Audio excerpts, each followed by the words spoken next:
I usually don't do these videos during the week, but I really want to finish this story that I started Saturday, I think. I need to know how it ends. And so this is another video that is mostly made for my YouTube channel because these reaction video actually do well there. So let's continue the story of Ruby Frank. Oh, I think I spelled her name wrong in the title. But regardless, this bitch is terrible. Tortured her children. And I want to see how she ended up being miserable in jail. So let's do that while making myself look cute. Let's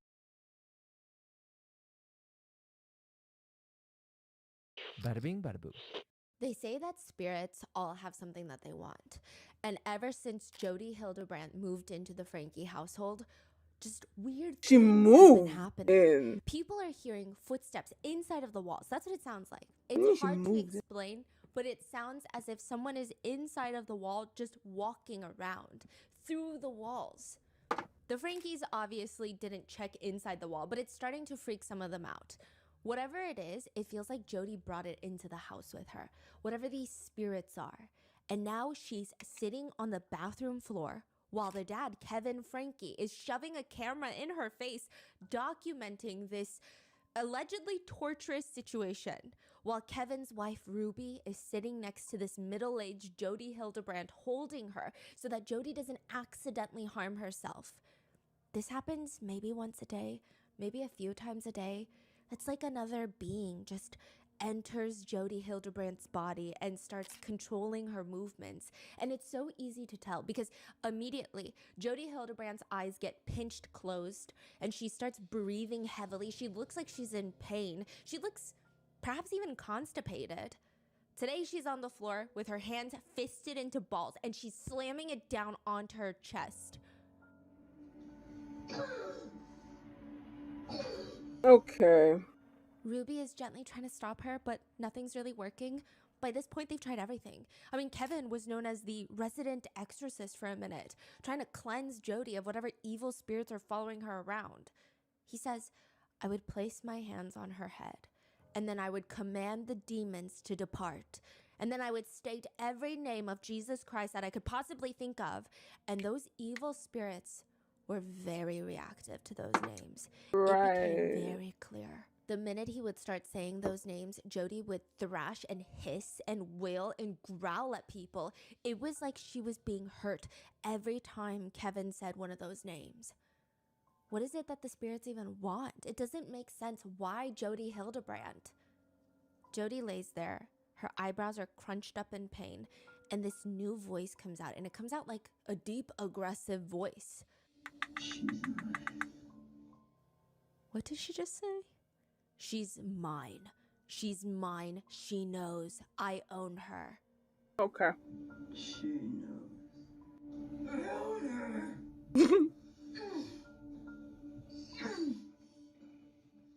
These are all I recorded. prefer when these happen in movies. Who It's is more she believable. that Jodi Hildebrandt is talking about?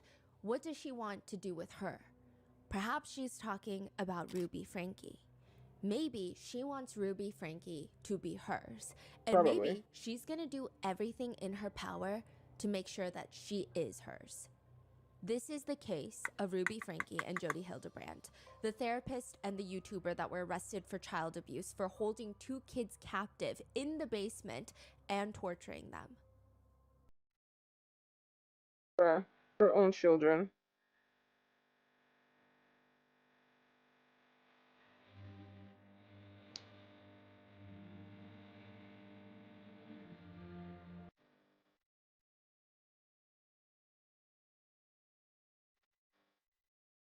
We would like to thank today's sponsors who have made it possible for Rotten Mango to directly support a survivor, Jessie Hildebrandt, who endured abuse at the hands of their aunt, Jodi Oh, that's Hildebrandt. her. Oh my Their god, she looks so information will much be in like the her show notes mom. if you'd like to share your support as well. This episode's partnerships have also made it possible to support Rotten Mango's growing team, and we would like to thank you guys for your continued support. As always, full show notes are available at rottenmangopodcast.com. Today's case involves some very well-known names in the family vlogging world, Ruby and Kevin Franke, plus their 6 children, best known as their channel name, 8 Passengers. All the minors in today's case have been protected and will simply be referred to as either boy, girl, or just their first initial. We will be using the names of the 2 eldest children, Sherry and Chad. They are of legal age. They've publicly spoken out about Ruby and Jodi. And additionally, Sherry recently published a book that I read, and like I said, you need to get 10 copies of this because no coverage of any news station, any documentary even compares to the truly visceral way. It's like such a vulnerable way that Sherry is able to convey her feelings about everything that's happened. And she does it without, I mean, there's so many points where it's very depressing to read, but ultimately the amount that she's shown to have grown from this is inspiring and incredible.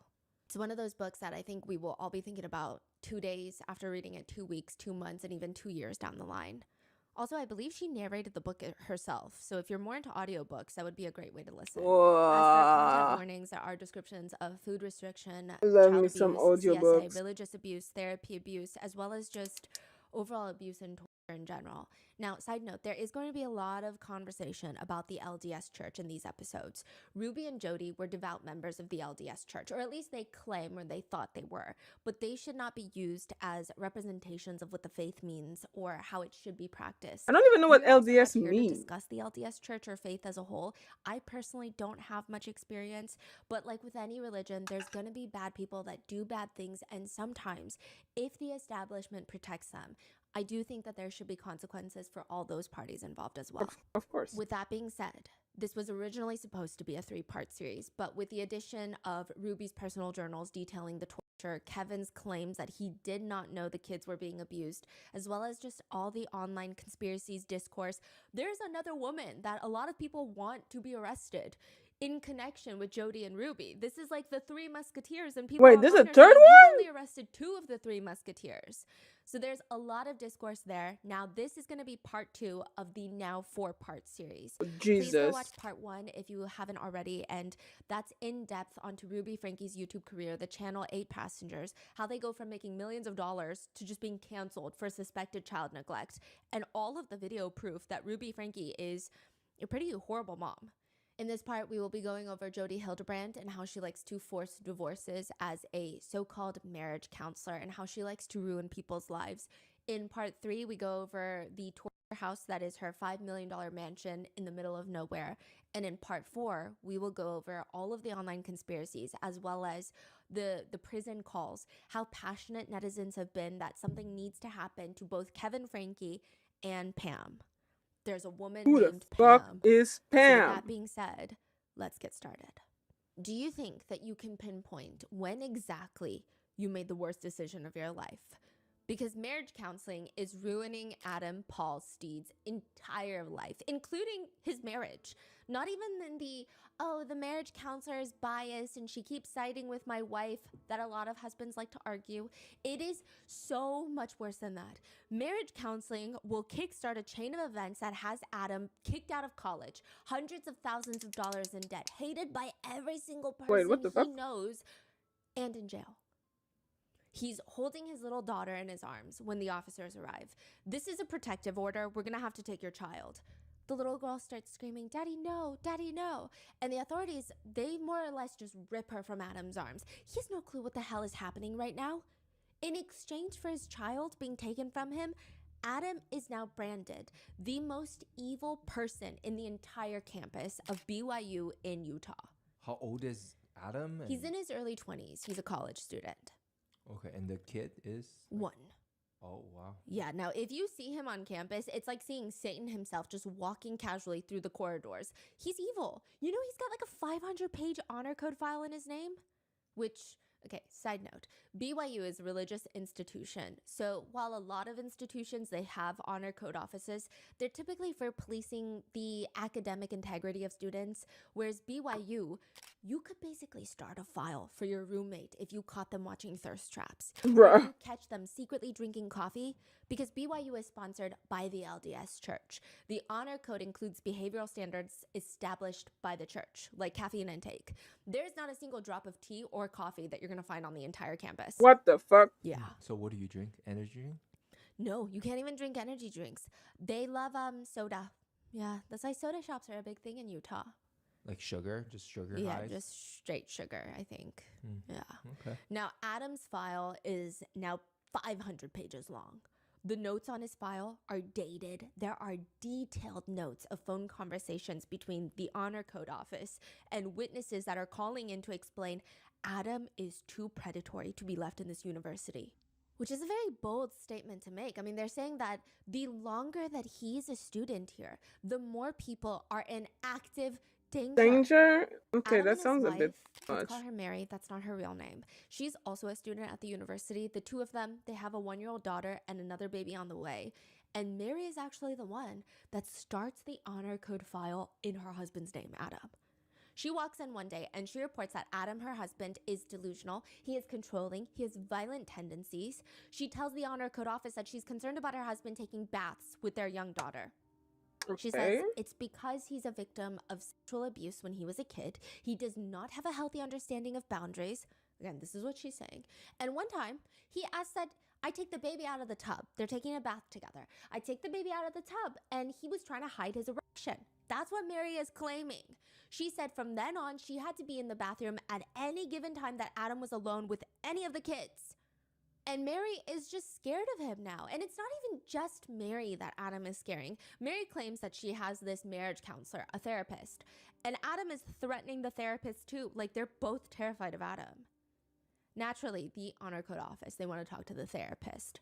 And she's an open book. She tells them, well, listen, Adam and Mary came in for marriage counseling. And it was very clear from the get-go. I mean, due to Adam's behaviors, it was just going to go downhill. The file reads, the therapist advised and explained that Mary wanted marriage help. At first, the story was a common theme of a wife struggling to understand her husband's problems with self-pleasure and porn consumption. However, the therapist quickly became alarmed because Mary had been convinced that by Adam, that whatever Adam was doing was not anything wrong, that this is just the way that men behave. The therapist states she believes Adam is manic, and with the encouragement of therapy, Mary has been trying to set boundaries and be more assertive with herself in the relationship, and Mary had, quote, began to waken up to what was acceptable behavior and how confused she had been and how off track Adam has been. The therapist is explaining to the Honor Code officer, I mean, Adam is masterful at keeping Mary in this constant state of confusion. The notes continue. The therapist explained that Mary felt too threatened to comprehend or connect with the seriousness of some situations. But once Mary started putting in boundaries, Adam did not like that. And that's putting it mildly. The therapist states he's psychologically unstable. He has an intense delusional fixation on me, the therapist, and he keeps saying that I'm the Antichrist. Which sounds alarming, right? And he's violent. The therapist strongly asserts that she's just scared that the two of them have kids at home. One example that the therapist gives to the Honor Code office is that Adam held their infant daughter over the 3rd floor balcony, and he was just giggling. He was like, oh, holding you over the 3rd floor balcony, haha. He thought it was a funny joke. I mean, Michael Jackson did that and nobody batted an eye. He does anything drastic to Mary or the kids so that they don't leave him. He is just so extremely manipulative, pathological, narcissistic, and dangerous. The therapist explains that out of all of her years, treating thousands of married couples, I've never been terrified of a client until Adam. There was this one instance where they were both in my office and I was so physically threatened by him, I had to position myself between him and the door so that I could make a hasty escape if I needed to. This was the first time in all the years that I've been a therapist that I've ever had to do that. She goes on to allege that not only has Adam Paul Steed essayed his own wife, but also their 1-year-old daughter. She states confidently with her whole chest, Adam is the most dangerous person that I have ever met in my life. He is very clearly a predator. Like, you telling me that this therapist fucking lied? Jodi Hildebrandt. When Adam first looks into Jodi, his potential new marriage therapist, he does like a quick Google search on her just to see what's going on. She is one of the most recommended therapists in the Wasatch Front of the Mormon Church for like the past 20 years, honestly. Wow. Her website sounds good. It says, "My style is compassionate yet direct and clear of what is necessary to fully change and champion any addictive or self-destructive behavior, whether it be ravenous addictions, feelings of inadequacy, conflicts in relationships, intimacy problems, communications and breakdowns, and frankly, block anything that prevents having and creating peace and joy." At the bottom of her website, the banner reads, "What you do is not who you are." I don't even know what that means. Okay. Her resume on paper seems great. Bachelor's in English, graduate work in educational psychology, earned a master's degree. Then she worked at Cirque Lodge, which is a nationally known drug and alcohol treatment center, which is frequently visited by celebrities. It's expensive. It can range from $30,000 to $100,000 to get treated for 1 month. 1 month. And Jodi would not stop talking about it. She claims that she treated Paris Hilton not for drugs, but for bad behavior at the school the camp, if you will, that Paris Hilton was sent to that was terrible. But She was there, working there? yeah, that's what she claims. Now, Adam did think that it was a little strange how little she cared to protect clients' information, but maybe it's because Paris Hilton's personal life has been all over the tabloids since forever, so it's not actually breaking any patient protection It laws. kind of is. It is but weird, I though. guess. And Adam did think it was weird. Besides, it's fine because Adam and Mary, they're going in for marriage counseling. They've been married for 2 years when they're recommended by a church bishop to go see Jodi. The church bishop is like, "Oh, that's a good one." Adam says Jodi was very charismatic right off the bat. Mary's instantly obsessed. She's really happy that she's working on herself. And Adam was just excited for his wife because he thinks maybe Jodi is a good fit. She's firm, but she seems very wise in a fun way. She doesn't mind laughing and making jokes so that the message gets delivered. I mean, for a church recommended therapist, she doesn't seem like she takes herself too seriously, at least in the beginning. As for Adam's relationship and marriage itself, there's just a lot to work through, just a lot. They're trying to balance being new parents while also being college students. They have a 1-year-old. Mary is pregnant with their second. They're both students at BYU. They're both Mormon. But for Adam's wife, she's not even just religious. It's not, church on Sundays.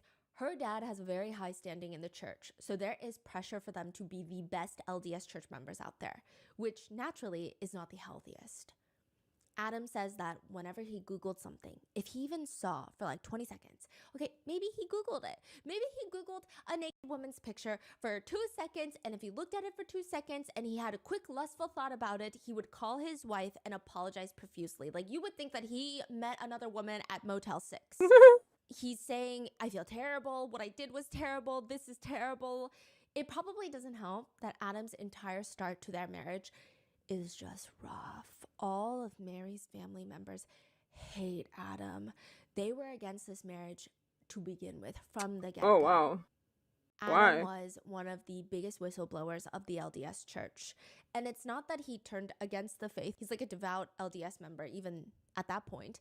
He was assaulted by a higher-up in the LDS church when he was a child. Oh. He was one of the first few victims to kickstart a decade-long chain of almost 93,000 victims who have come forward with essay claims against the Boy Scouts of America. 93,000? Wait, 93,000 What the victims? fuck? Have come out against the Boy Scouts of America.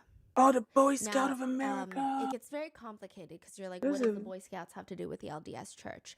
There's a documentary Adam was on one of the first people to try and get some justice. So quick context. The LDS church was the largest sponsor of the Boy Scouts of America. Scouting was considered a big part of the youth development in the church. So about 1 out of every 5 Boy Scouts were of the LDS faith. They were essentially sent by the church as part of their church youth activities. Now, there are LDS higher-ups that also hold significant positions in the Boy Scouts executive board.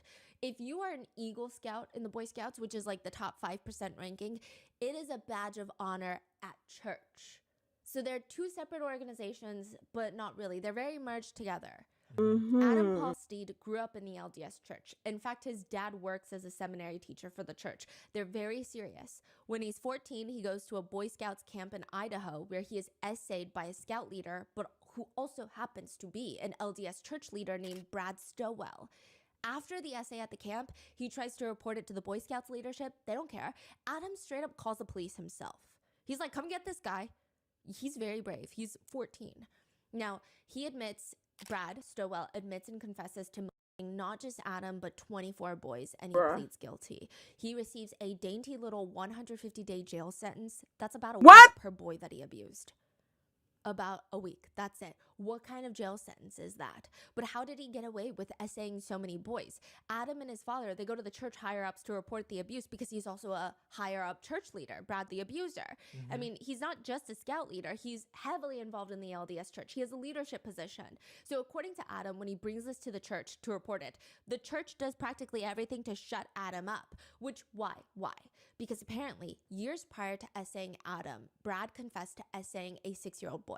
Ugh. His LDS bishop, church leader. Wait a minute. So he confessed as saying a 6-year-old boy, and they sent him to the Boy Scout? I swear to fucking God. These church people are fucking disgusting. Counseling, and then later stated, "You are cured," and allowed him to keep working Bruh. with children. Crazy. That's not how this Massive works. Organization, at least. I think religion is beautiful, but sometimes it can provide I hate it. ways for people that should not be around children to be around children, and that's going to happen anywhere in any religion. And Never I a think fan in of this religion. situation, the chain of command, Bruh. they all should be punished. They I don't think failed. that this is representative, They hopefully, failed of the these LDS poor church as a kids. whole, but this whole chain of command, whoever his bishop was, that was like, "You are cured," is crazy as well. Now, it's alleged that even after he was, quote, cured, there were more reports, more warning signs that people have reported, hey, this Brad guy is really creepy. But the Boy Scouts and the church, they ignore it. They even cover it up. So when Adam and his dad, they try to get justice from the church because how do you let him still be around children? The church turns around and allegedly pushes the family out. They fire Adam's dad from the church as a seminar teacher. Bruh. And they're just pushing this issue too much. They don't like it. They feel like if other victims come and seek help, it's just going to start getting messy, allegedly. And Adam, this little boy, instead of getting the support that he needs, he starts getting treated like a money-hungry liar. Wow. Like he is just out here to That's get money from this disgusting. church that has about $1 billion. I think they're worth like $1 billion, the church. What? Yeah. How do you? Adam and his dad do not give up. There's a lot of respect, honestly, for the two of them now in the LDS community and just everywhere else. Adam and his dad not only fight tooth and nail for justice, and they help other victims come forward, they fight to get laws passed. So this gives an extension of the statute of limitations for SA victims in the state of Idaho. Prior, if a child was SA'd, they would have to report the abuse before their 23rd birthday. Adam's advocating, his dad is advocating, they get a law passed in Idaho that you can report it at any point in your life now. Oh my God, I There's need to no watch the statute of documentary limitations, on which Netflix. the LDS church allegedly really hated. Just curious, why would you not like that? Why would, No yeah. accusations, just thoughts. Why would Just you not wonder. like that? I want to Now, know even though too. Adam is a victim of the abuser that belonged to the LDS church, it appears nobody cared to help him. Nobody wanted to do anything. The backlash to telling the truth, demanding justice, trying to get other victims to get help, this is, I mean, his whole entire family has to relocate from Idaho to Utah because it was that bad. They were shunned. Oh my God. That is where Adam meets his future wife, Mary, at BYU.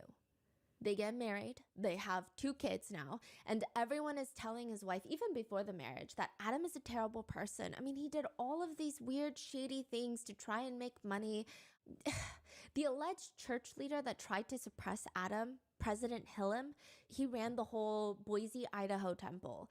He was in a leadership position. He also was heavily involved with the leadership of the Boy Scouts. He did everything, allegedly, to cover up the abuse. Coincidentally, Hillam is very close friends with Mary's parents, who are also very high up in the church. So they're doing everything to try and prevent these two from getting married. When Adam heard that his fiance's family hated him, he said, I was depressed for a couple of days. And then I remember just being like triggered because I was a victim of child abuse. And I just remember thinking, I don't have problems. I'm not like that. I'm a good person. And I remember some terrible moment. I went online and I looked at Sports Illustrated swimsuit edition. And then I called my bishop and I went into this repentance process. I called my wife. I told her I wasn't worthy to get married. But nevertheless, the two get married, they have a 1-year-old, and now she's pregnant with their second child, and their lives are about to get harder, so they need guidance. It is natural to seek help. It's admirable to seek help. They get referred to Jodi Hildebrand, and that's when everything starts falling apart. At first, the changes are really small, but Adam does notice it. So Jodi likely knew Adam's history, like this whole thing. Yes, And she's involved with all these leaders, right? Yes, and she wasn't as involved with all these higher ups, but it's alleged that she saw Mary as a way to get even more influence in the LDS church. I see. Adam says his wife would just confront him all the time, just out of nowhere, confronting him with abstract things, like very vague accusations. You're in self-denial about your own addiction. What does that even mean? Adam says, I just have a million questions. I mean, it doesn't even make sense. What addiction are we I was never diagnosed with any sort of addiction, nor was I actively struggling with one. Sure, he has PTSD from the abuse he suffered as a child, but what the hell is his wife on about? But Jodi starts telling them that everyone has an addiction. Every single person has an addiction. Okay. Whether it's food or reading the Book of Mormon too much. Yeah, you can do that apparently. Every single person has an addiction. She's explaining to these marriage counseling classes that Adam and his wife are a part of that every action that you have comes from addiction. It's rooted in addiction. Most of the time, you don't even know that. It is the cause of every action that you take. Are you jealous about your friend doing something? It's an addiction that's causing the jealousy. Are you gaining a few pounds on vacation because the food is delicious? No, it's actually an addiction. Well, I mean, It food may not be addiction is obvious kind at of a thing. first, but that's what Jodi's here for, right? To get to the bottom of your addiction. For example, Jodi would teach if you have to spend time not thinking about something, like a picture of a naked person. The fact that you have to not think about that proves that you're an addict. In other words, all this resistance of white knuckling not to think about the magazine on the aisle of the grocery store, the fact that you have to not think about it means you're a sex addict. Which, by the way, she's talking about like Playboy magazine. She's not even talking about Hustler magazine. Another huge belief that Jodi teaches her married couples is, from the beginning, Jodi tells every single married couple, relationships have to die so that it can be reborn again. It's like a resurrection. Okay. How do you do that? Separation.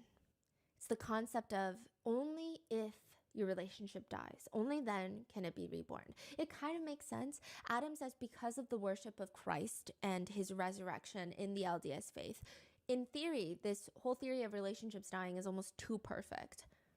But Adam soon realizes, quote, if the relationship or marriage didn't die on its own, Jodi would kill the relationship in any sociopathic way alive. After a few weeks of being in a big group setting with a bunch of married couples and Jodi, now it's time to graduate to the next step, split the couples up. Husbands go off into the men's counseling group, wives go off into the women's counseling group, and that's where things just start going off the rails bonkers. Adam is placed in a group setting with other husbands. Jodi is leading it. These other husbands, week after week, are just confessing in the man's group. They're just confessing to the most heinous predatory crimes. They're confessing to having thoughts about SA, child abuse, incest. Adam is traumatized. He's a victim of CSA. He does not feel safe in this group, but Jodi does not care. She tells him, actually, you're on the same level as these people. He's like, no, I'm not. I don't have predatory thoughts. These people are predators because they're confessing to these predatory thoughts. I'm a victim of CSA. I feel triggered when I'm in this group. She's like, no, you're in denial. You're just as bad. I'm going to help you see the truth. This escalates until 3 weeks after giving birth. Adam's wife is understandably in a very sensitive state. She's vulnerable. Adam says Jodi starts digging her claws just deeper. She starts helping Adam's wife identify how she's the victim. Mary was likely very confused. Like, what do you mean I'm the victim? It's the, oh, sweetie, you just don't know it yet. That's what Jodi's saying. Jodi would tell Mary that she had been conditioned by Adam to believe that a husband who looks at a naked picture here and there is normal. It's not normal. It's basically the same level as cheating or domestic violence, Bruh. if not worse. So of course you cannot trust him around your kids. She's trying to tell Mary it's the same as if Adam killed someone, you know? Would you forgive him and just hope that he doesn't kill someone else? Or maybe doesn't kill you or your baby? Adam is so taken aback to be treated like a predator. I mean, he had to uproot his whole life after being victimized as a child, and he's still trying to work through the trauma, and his own wife is treating him like a perpetrator. Mary eventually tells Adam, it's your addiction, you just don't see it. Side note, Adam has only seen about 2 hours of porn in his entire life. Bruh. But his wife is acting like he is an addict of these videos. That's probably what I Mary watch on tells a Adam weekly that he was basis. never Lol. a victim of child SA. The wife is telling him? That never happened to you. You're in denial because you have an addiction. You made up that story because you have an addiction. By this point, Adam is trying to convince his wife, that's crazy. Like, that's crazy. I'm not an addict, especially not for sex. And she knows that he would never lie about what happened to him. So in this desperate attempt to try and save his marriage, Adam agrees to his wife's conditions on how to save their relationship, which is they need to break the relationship so it can be resurrected, remember? Jodi instructs them that they cannot talk to each other. They can only talk to each other in a group setting, and they need to break the relationship in order to rebuild it. Adam suggests getting a second opinion because what kind of crazy therapist even suggests that as a marriage therapist? But Jodi tells him, see, that's your addiction speaking. The addiction knows that you are solving your addiction by coming to me. Of course, the addiction doesn't want you to keep going to me. Addiction is a parasite and it wants to keep being fed. Mary rejects his idea. She's like, no, I'm going with Jodi. Now, again, this is just from Adam's perspective. Mary has not said her side of the story, but it seems like there are, he's got files of evidence. He was on a big podcast called Mormon Stories, where they've been really covering the Jodi Hildebrandt, Ruby Franke case. That 5-hour-long interview with Mormon Stories with Adam has been taken down due to a court order. So it's a little. Why? How so? What's going on? There are speculations that Mary did not like being spoken about, but Mormon Stories, when Adam went on there, he gave every single file that he had, police reports, the 500-page honor code office file. He gave lawyer statements, every court order. He gave everything. He gave Jodi Hildebrandt's therapy notes that he subpoenaed. He gave everything. So it's still alleged, but I just putting that out there. Now, Mary allegedly rejects this idea. From this point forward, she says, we're not going to really live together. Like, we're going to live together in the same apartment because we have 2 kids together, but we're not going to speak unless Jodi is present. That's She crazy. even goes as far to allegedly give Adam a letter that says, as of today, I am no longer willing to take upon me the responsibilities that come with being your spouse. I set the following in boundaries in order to protect myself from expectations that are not being met in this relationship. I will no longer do these things for you as a wife. Cooking, cleaning, laundry, dishes, picking up stuff after you, reminding you of any of your responsibilities or appointments, assisting you in your schoolwork, spending family time, sharing intimacy, sharing a bed, engaging in any kind of physical touch beyond the social acceptable boundaries of friends. I will consent to share our apartment as living space. I will consider to have my responsibility to take care of myself and our 2 children, and I will not consider it my duty to inform you of my daily activities or plans. Okay. They have no physical, emotional, mental, or even verbal contact for weeks. And then one day, out of the blue, allegedly, Mary, the wife, asks Adam to give their baby a bath. So he goes, gives the baby a bath, and he says, quote, she totally walks into the bathroom in her lingerie. Like, I just remember thinking, oh my God, she's finally listened to me. We're going to get back to our normal life and stuff. And she starts teasing me and acting like she was going to hop in the tub with me, and I'm holding our baby, our 1-year-old. And I was like, hey, you got to get the baby out of the tub. And I'm laughing, thinking it's funny. She leaves with the baby. She comes back into the bathroom, looks at me. She looks at my private parts, and then she looks at me in disgust and just turns her back and walks away. That is wild. What is going on? That is the alleged honor code reporting of he had An erection, in yeah. the bathtub. Nah, she set him up. That's crazy. If it's true, After weeks of then not it's talking and not having fucking- sex. Like a setup, it's entrapment. Yeah. But even why does that even is that even necessary to I don't know. It's weird. This bathroom incident, the motives behind it become even clearer later, but Mary, his wife, is turning into a little soldier for Jodi, is what it appears to be. Adam doesn't even recognize her anymore. For example, Adam and his wife had this trip planned to go to Yellowstone. They're bringing some friends there, one couple from Brazil. They just had a baby, the couple from Brazil, and they don't have much money because they're exchange students on top of all of this. So Adam really wants to do something special for the Brazilian couple, and he's like, oh, we're going to go on this trip, and I'm going to help you guys pay for it. Like, I will pay for all the food on the trip.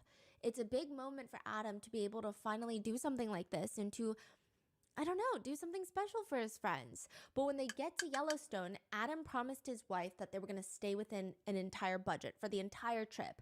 Now, I believe most of the money that they were spending was Adam's. He did get settlement money from the Boy Scouts of America, but it wasn't a lot. It's not like he's rolling in it. And he also does not spend lavishly. At this point, he's hundreds of thousands of dollars in debt because of Jodi. At this point? So at this point today. Oh, today. Yes. Okay.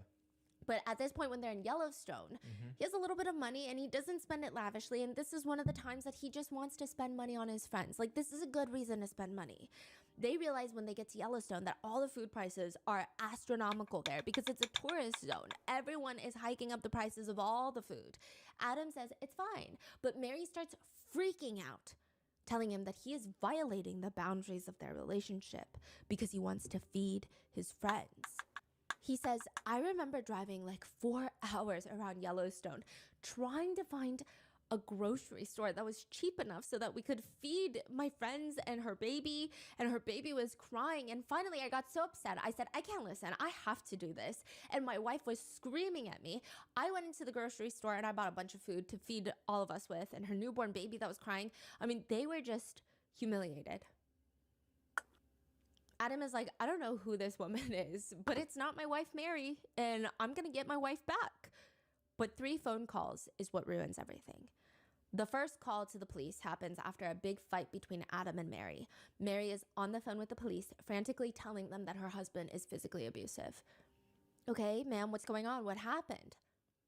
He violated the boundaries of the relationship of the marriage. What did he do? He left his backpack on the couch. Excuse me, what? I mean, one, the police were just like mouth agape, shocked. Secondly, I think this goes to show how far off the deep end Jodi has Mary, because to confidently call the police and say that this is a transgression, that is an act of domestic violence, if not comparable, like, you cannot be in a place where your brain is functioning normally. That's how bad things are. She genuinely believes the cops are going to handcuff Adam, log in his little backpack into evidence. It doesn't even make sense.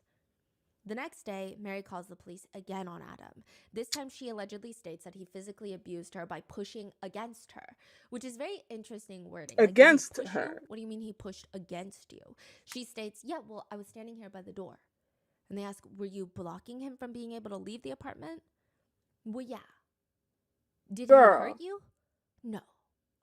The police leave because Adam has been incredibly patient during all of this, but he finally decides, okay, that was the second time. I'm not going to do this anymore.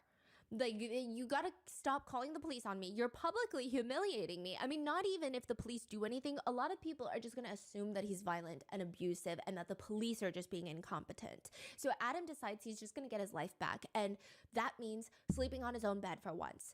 He had been sleeping on the couch. He says, I paid for the house, I paid for the apartment, so I went into my bedroom and I slept on my bed. I said to my wife, if you don't want to sleep next to me, you don't have to, but I'm not going to sleep on the floor or the couch anymore. He was just tired of being treated like this subhuman being. Adam's wife calls the police and states that Adam attempted to essay her that night. What did he do? She says, well, she felt like he might essay her. The police don't do anything because, again, it's not a threat. He didn't say it, he didn't try it. All he did was sleep in his own bed that he has every right to, and she was just having a feeling. When this does not work the way that Mary and allegedly Jodi likely intended, Mary just disappears with their 2 kids for a little bit. Now, again, this is abduction. Alleged at this point. I think, like any video, you have to come up with your own conclusions, do your own research, No, listen to Adam share his story. And Mary has not publicly spoken out about it, so but you get it. Now, Adam's 1-year-old baby, 3-week-old baby, his wife, they're just gone. So after a few days, he files a police report because he thought they'd been kidnapped. And Adam says he went and talked to Jodi about what was happening and how heartbroken he was and what's going on with the kids and Mary. And he says, I just remember being in this agonizing pain, feeling it intensely. And I remember looking over at Jodi and she was smiling. Her cheeks were blushing. So at this point, he's not resentful of Jodi yet, right? Does he think something is wrong with Jodi as well, or? It's like a mixture of... He knows that Jodi is telling her a lot of things clearly that aren't making sense, but at this point, he's kind of confused more than anything. He doesn't know what's going on behind the scenes between Jodi and Mary, but it's just confusing. So from there, Adam's wife starts reporting Adam for actually trying to abuse her and the kids, likely just making up insane stories that Jodi is feeding her. She gets a protective order against Adam and lures him to meet up with her afterwards. So he gets served this temporary protective order. And then she's like, hey, come meet up with me because I like you. Like, maybe we can work this out. But he will be in bigger trouble, right? He goes and she reports him for breaking the protective order. She's also going to the BYU Honor Code office to report him for violent and predatory behavior. So not only is Adam facing expulsion from college, he's facing a likely divorce and 20 years in prison for breaking his protective order. That is crazy. He's trying to tell his church leader, you have to help my family. I mean, you have to read through these files because none of this is true. Like, this protective order is not true. I don't know what's going on. To which the bishop just responds, a woman doesn't just run away from her husband unless there's something. Adam is just looking at him shocked. Like, what are you talking about? You know me. The bishop is just staring at Adam. Do I know you? What? Damn. Are you talking about, like, you think I'm, like, physically violent or I'm sexually abusing her? He says, the bishop smiles. The fact that you just said that makes me know that you're guilty of those things. What the hell? It is like every single person in Adam's life had just decided to turn him into the devil. He starts looking online, trying to figure out what Jodi's problem is. Why is she suddenly on this warpath to kind of destroy his entire life? And reviews for Jodi Hildebrandt, the negative ones, read, she reminds me of an abuser in an abusive relationship. She isolates her clients by setting up unrealistic expectations so they believe all their friends and family are toxic, leaving them to only depend on her and her, quote, support phone calls. It makes me sad to think about how many relationships she has poorly hurt. Another, she's not worthy to be trusted with your marriage or relationships. My wife went to her counseling and classes, and the main result was that Miss Hildebrandt brainwashed my wife that I had an addiction when I did not. My wife was so certain that I was hiding something as a result of this woman's lies that we had to go to an honest counselor to help dispel the dishonesty that Jodi Hildebrandt had told my wife. Do not go to this woman. Go to a specialist who respects both members of the marriage and does not spread so-called empowering lies. And another, I have a very different history with Jodi than most. I'm a pretty well-known therapist, and I trained under Jodi Hildebrandt for a year. As I trained under her, I saw her tear apart families and destroy relationships. I believe she is truly evil, and I don't say that lightly. I have done so much therapy for people coming out of her, quote, cult, who were traumatized by her therapy. I don't have an axe to grind, but I am tired of people getting hurt by her work. I'm reluctant to speak out against colleagues and other therapists. However, I wouldn't mind somehow, some way helping people see how dangerous this woman is. But nobody is willing to listen to Adam or anybody else that has said anything negative about Jodi. Adam was referred to Jodi by the bishop from the church.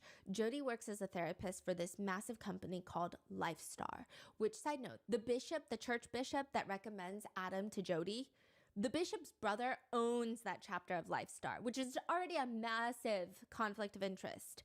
It just adds to all the foul characters in this case. Because the sick part is, Adam gets money from the settlement from his abuse case for things like therapy, and the bishop knows that, and it's like he's thinking, well, why not give that money to my brother by going to his business where they employ a bunch of therapists? And it's not cheap or affordable. It's like $500 a week per person. And that's not even individualized therapy. That's to join a men's group with a bunch of other husbands. And then you have personal sessions that you have to pay for. That's 1 to 2 additional sessions per week. Between Adam and his wife, Mary, I mean, they're spending thousands of dollars per month to work with Jodi. Lifestar itself has its own controversies. It's known for being a network of LDS therapists, and some have said, if you go to Lifestar and you've ever seen like a naked body depicted on any sort of media, God forbid that you've ever watched explicit videos, you're an addict and you're going to need to enter a lengthy 12-step program. Right. Many therapists in the network also believe that if you ever self-pleasure, you are technically cheating on your partner. And this is a grave instance of infidelity and you need to join a support group. There have also been accusations against Lifestar that they will, if you have health insurance, they will diagnose you with an actual DSM-5 recognized diagnosis because porn addiction is not one. I know that a lot of people do struggle with it, but porn addiction is technically not one. So they'll diagnose you with other things in the DSM-5 so that your insurance will pay for it. Allegedly, that is the accusation that has been levied upon them multiple times by internet users. Which, side note, I think it's fine if someone believes it's not in their beliefs to take part in self-pleasure or consumption of explicit materials. Mhm. I think we should respect everybody's choice, especially, well, only if they're adults, right? But to actively go around shaming everyone, Yeah. condemning them to the deepest, darkest depths of hell for doing it, I think causes more harm. And for Adam, Absolutely. it was kind of like that. There was this never-ending idea that self-pleasure is one of the greatest evils in the world, like right up there with murder. He says, you know, there was a lot of guilt and shame behind self-pleasuring and explicit material in the church. Murder. I mean, I had a lot of guilt and shame. As a kid growing up, I discovered self-pleasuring a few weeks before I met Brad, and just on my own quietly. From then on, I just always believed that God had sent this pedo into my life to punish me because I was sick. So like that's how ingrained and how damaging it is. Oh, that's That so it made him sad. believe that he deserved to be a victim of SA as punishment. And now he's recommended by the church to Jodi, and she's telling him that he was never abused, that he's the addict here, the bad one. And now he has to show up to court to refute accusations against him about the whole bathtub incident. He thinks the whole thing is crazy. I mean, Mary walked in with lingerie. He wanted her to put the baby to sleep so that they can have consensual adult time, and she accuses him of CSA of his own child. He is a victim of CSA. He walks into court and the worst conflict of interest is sitting right there. Right next to Mary, there's Jodi Hildebrandt, the therapist, but also Elder Halam, the higher up in the LDS church that when Adam was 14, he tried to allegedly shut Adam up for the abuse that he suffered. Then later he tried to prevent Adam from marrying Mary. He's just sitting right there, right next to Jodi Hildebrandt. Which, you know what, with all disrespect, we hate Elder Halam. And unfortunately, if you want to send him a non-threatening but scathing message of how his soul will burn in the depths of hell for the rest of eternity, he's dead. Fortunately, he's probably there burning. Why is he there? They just all kind of linked up and... Exactly. Adam is facing 4 felony charges. Each is a 3rd degree for violation of a protective order, domestic violence enhancement. And Adam states, these are all the lies. He has to now spend $250,000, go through all this trauma, fighting all these allegations just to plead guilty to an attempt to break a protective order, which is a misdemeanor. He had to pay a fine, no jail time. He did spend like a few days in jail because they briefly arrested him right when he broke the protective order. But he technically pled guilty, which means everyone in Utah and the church thinks that he's this crazy abuser that was never abused as a kid, just creating chaos wherever he goes. But later, they will find evidence that some really dark things were happening between Mary and Jodi. They allegedly found evidence that they were trying to manufacture evidence on Mary and Adam's child to accuse Adam of SA. So remember the incident in the bathroom? Oh, hell They were trying no. to enhance that with evidence, allegedly. What did they find? Like text messages? Obviously these are not available to the public. Just descriptions of it make it seem like there is evidence that shows Jodi and Mary trying to get the daughter to pose in a way and to say like, daddy did this to me. Training her, if you will, allegedly. Mary and her attorneys used Adam's psych evaluation that showed how bad the abuse he endured in childhood was. They used those documents to now try and take his children away from him. So side note, they also just go around showing his documents to everyone, just with extensive details of the trauma he endured, just letting everyone read it like it's book club. And Adam says, the worst part is they used it against him to say that he's not fit to be a dad. He says, think about it. A victim comes forward, tells the truth about the hell and the trauma. Maybe he's a decent person, but this is really traumatic, and they use it to punish me, try and take the kids away. He says they kept arguing that because I was a victim of sexual abuse, I wasn't able to be a safe parent. They twisted it into something heinous to just stab him with. Now, an additional side note, Mary at one point accuses Adam of being gay, which in itself is obviously not offensive. But Adam has SA trauma from when he was a child, and it's likely that he has a very complicated relationship, or did with have a homosexuality. complicated relationship with his sexuality, because he was abused by a monster who happened to be male.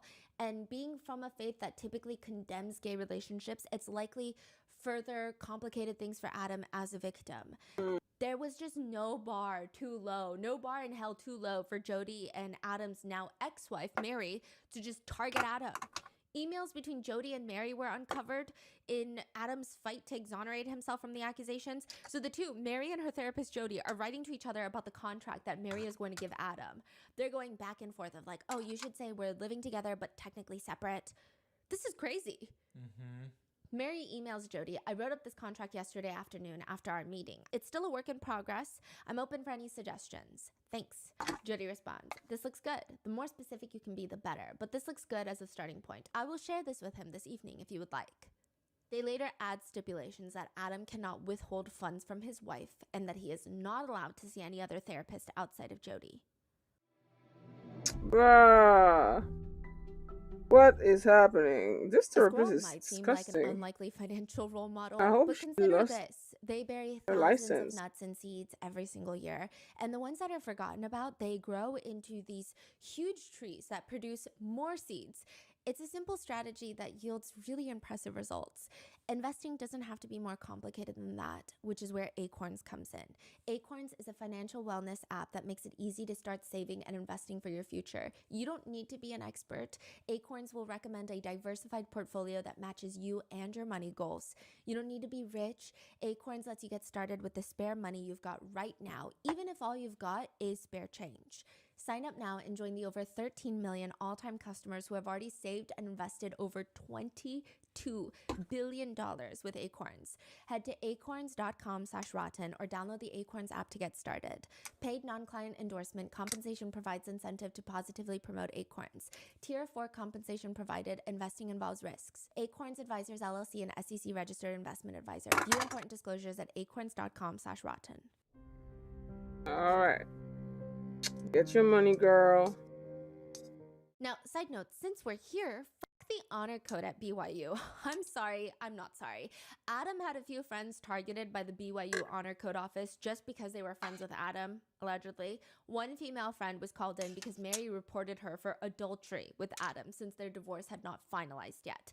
She was asked about so this female friend of Adam's is also a survivor of CSA. The Aw. honor code office asked her for hours, grilled her about the essay that happened to her during her childhood. Oh my God. We don't even know how they knew about it. She never told the honor code office that, so maybe they got church records, church files about it, which is crazy. She was interrogated over her past trauma. Then she was accused of having an adulterous affair with Adam, to which she adamantly denied. But they called in Mary, Adam's wife, and she confirms, no, I know they're adulterers, okay? They're having an affair. To which point, the honor code office is trying to ask, like, do you know what adultery is, right? Like, it's when people do it, like they're having physical relationships. Mary just responds, oh, well, then maybe they didn't have an affair. Maybe it was just spiritual and emotional. Okay. The next friend targeted by the honor code office is Seth, one of Adam's best friends. Now, by this point, it feels like anyone who is friendly with Adam is going to suffer too. Truly, to try and alienate him is what I think. Adam was sharing custody over the kids. Not legally, but I think it was more so agreed upon. And Seth came with him to see Mary. Mary grabs, allegedly, a giant shell the size of a cinder block and throws it at Adam. He quickly dodges because he's holding their baby in his arms, and Seth wrote a statement about it to the honor code office saying, hey, you know how everyone is reporting Adam? Well, guess what? Mary just tried to kill him. Maybe not that dramatically, but you get the point. They turn around and the honor code starts questioning him if he's a sex addict. Also, Seth is a chef.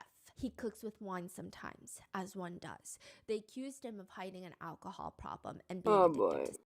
They told Seth if he keeps hanging around Adam, they will kick him out of the university. That is They go crazy. after like 5 of Adam's friends for, again, the sole reason that Adam is around them. And also, at one point, the BYU police sent by the honor code office came and grilled, interrogated Adam for about 2 hours, asking incredibly intense questions about the abuse he suffered when he was 14. What does that have to do with anything? But it was traumatizing. He said, I felt so filthy and gross after that. It seems like the honor code office did not realize that Adam could subpoena their records, which he does. Adam says he will never forget the day that he was accused of essay of his own child. He says, how I couldn't even breathe. I mean, I had a panic attack in the parking lot afterwards. So there's a clear conflict of interest everywhere here.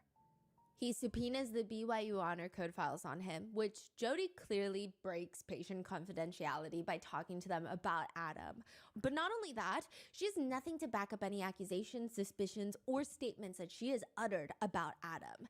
He subpoenas her therapy case notes and the case notes about Adam, whom Jodi Hildebrandt has reported for being this sexual predator, one of the most dangerous people that she's ever met, that he's R-wording not only his wife but his 1-year-old daughter. He's so sick and twisted and so great at manipulation that he is an active danger to the public. You would think Jodi has 2 novel-length spiral notebooks on him detailing his sick perversions, but when he gets her notes, it's like this long. It's 1 page, not even. Adam is in here for marriage counseling, has some sexual issues that he wants to work on, aka staring 20 seconds too long at a picture of an unclothed woman on the internet. That's about it. So these are being used in court. Yeah, because he's like, I mean, this is not a good therapist. Like, this is crazy. She's levying all these accusations against me, and these are her notes on me. Like, I've told her nothing. She wasn't even Adam's personal therapist. He was part of group sessions, but he never really sat with her one-on-one.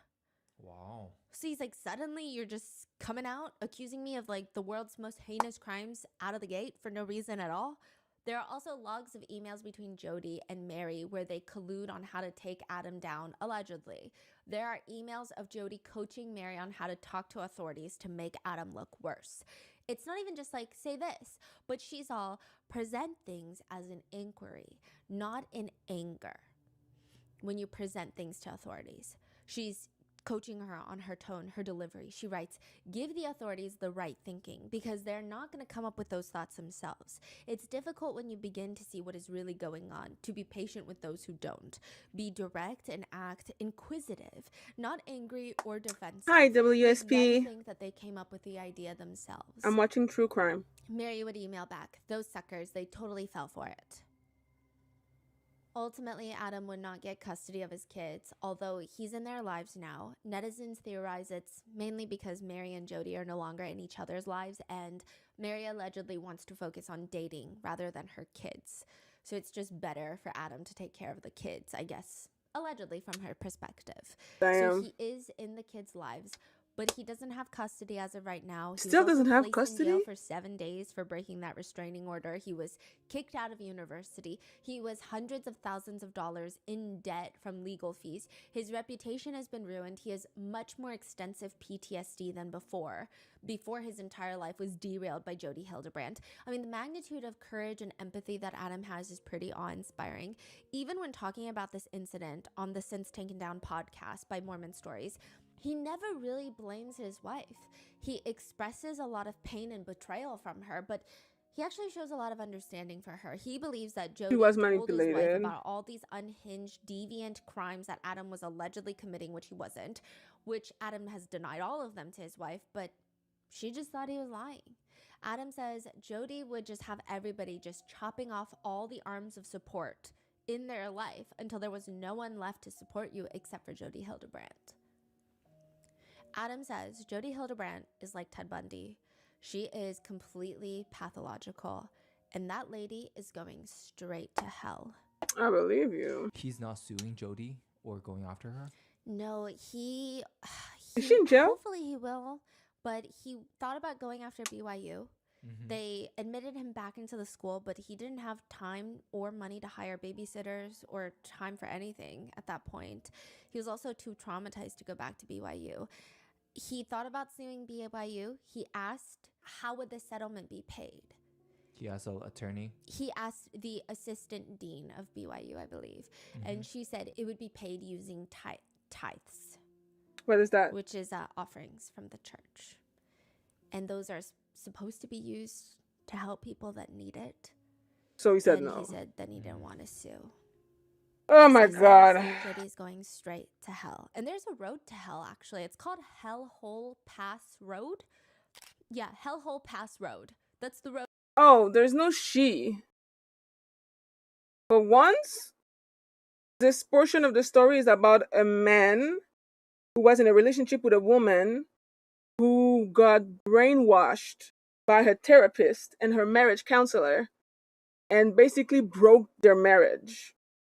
And she was she's crazy. The therapist is fucking disgusting, and the wife, well, ex-wife is gone,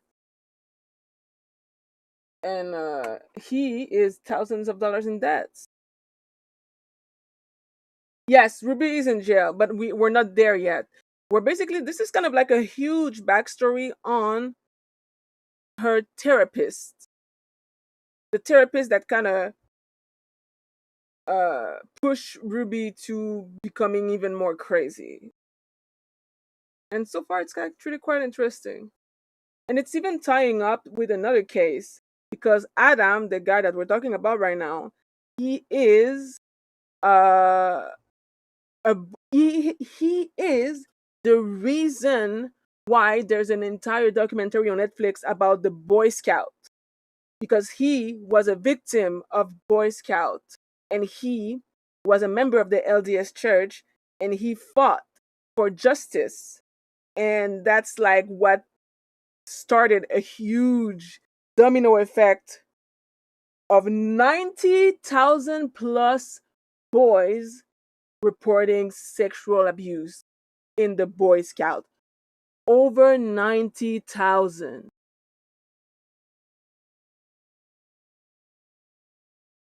But trans people are definitely more dangerous, though. Road name. It's dry, it's hot. It's like hell. The road runs through the Beaver Dam Mountains on both sides of the road. You just see mountains, dry, red rock mountains, and desert scrub bushes. The road is gravel, it's completely uneven, and there's usually not a lot of cars going up and down the road. I mean, one does not choose to drive up and down Hellhole Road for fun.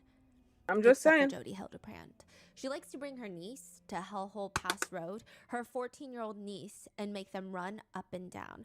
Run up and down the road until I tell you to stop. I don't care that it's 100 degrees in Utah. You have no shade, no water. Just run. Run for your sins or you'll go to hell. Bro, I Licensed know. therapist Jodi Hildebrandt has taken on the courageous task. Learning all of that made me want to watch the documentary on Netflix. I actually need to. Like, I avoided it because I was like, that's probably some very sad shit about a bunch of boys being raped by older people in the Boy Scout. 90,000 is crazy. But then again, it is a church. Have we not learned anything from history when it comes to the church and young boys?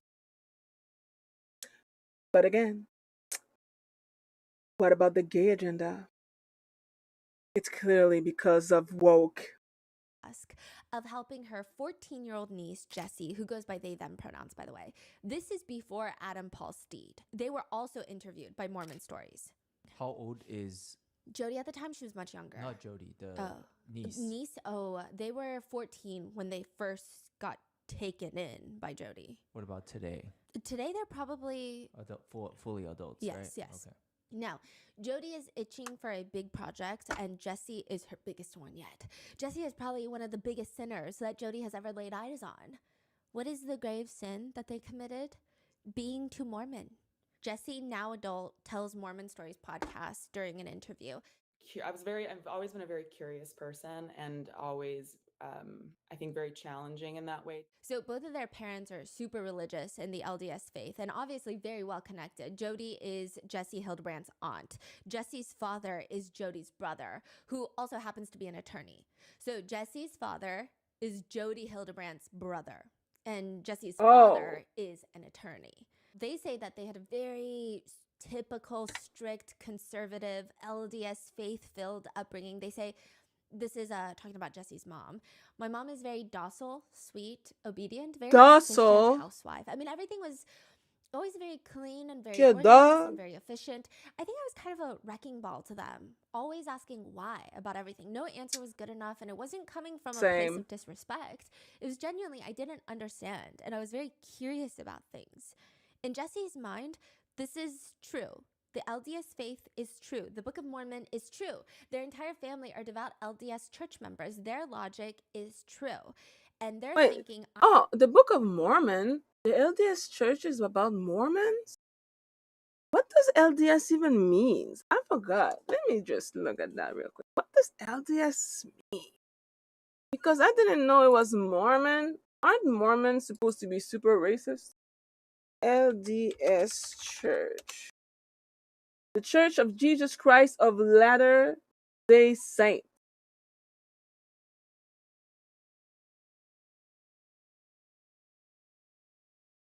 Right. Okay. I just need to find all of the supporting evidence to back it up now. I know a few people like that as well. Like they grew up in super religious. You can't watch Marvel movies because they're not rooted in faith. And there are just certain people that grow up like that but still want to know, but why? It's not that they're trying to be mean. It's not that they're like, I don't believe in this. It's just they want to know why for everything.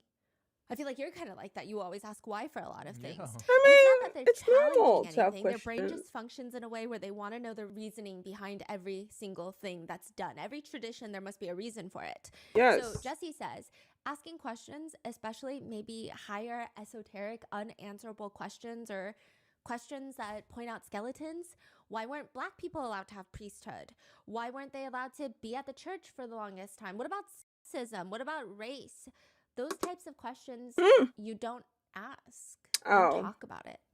So this podcast also, are they dedicated to, are they Mormon stories. I believe the host, I don't think they're ex-Mormons. I think they've been excommunicated, but still hold a degree of faith. I think that they just don't like the established religious aspect.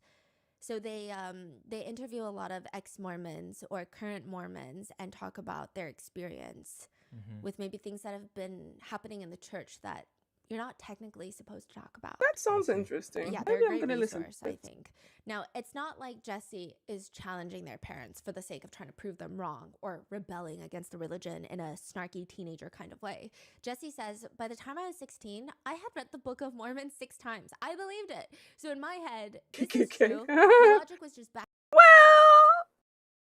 you know, KKK, because they still exist today, the KKK can be everywhere, right? Aren't they also religious? Like, weren't the KKK religious too? So they could be Mormons, they could be Christian, they could be Catholic, they could believe in God. But alas, all I know is Black people are not allowed in Mormonism or whatever the fuck. So I really don't have to respect them for that. I couldn't care less. Backwards. I started with the belief, or I was like, okay, this is true, so I will find the evidence to support it instead of following the evidence to the eventual truth. But also, I was a total nerd. And then, the ADHD, they say that they have ADHD and they say this was a hyperfixation. And then the layer of wanting Oh familial shit! acceptance, Not the it's very ADHD powerful. I was emotional. I hyperfixation. was strong-willed. I questioned everything. And neither one of my parents, I think, knew what to do with that. They were not prepared because of the culture of the church. Jesse also likes to experiment with their clothes and makeup, which makes everyone in their family freak out. Like, as if they had just brought home a 2-headed seal and said, this is my new best friend. Yeah. Jesse gets ambushed at a family gathering. They're all gathered at Jesse's grandparents' home. So this is Jodi's parents' home. And Jodi happens to be there because Jodi is Jesse's aunt. This is Jesse's father's home. When everyone leaves, including Jesse's parents, Jesse didn't even know that their parents had left. Jesse was down in the basement. They just left them, yeah. It's just Jodi and their grandparents. It was Jodi and my grandparents telling me that my family had left and I wasn't going with them and that my life was about to change pretty dramatically. I still remember that moment as just, it's completely galvanized itself onto my soul.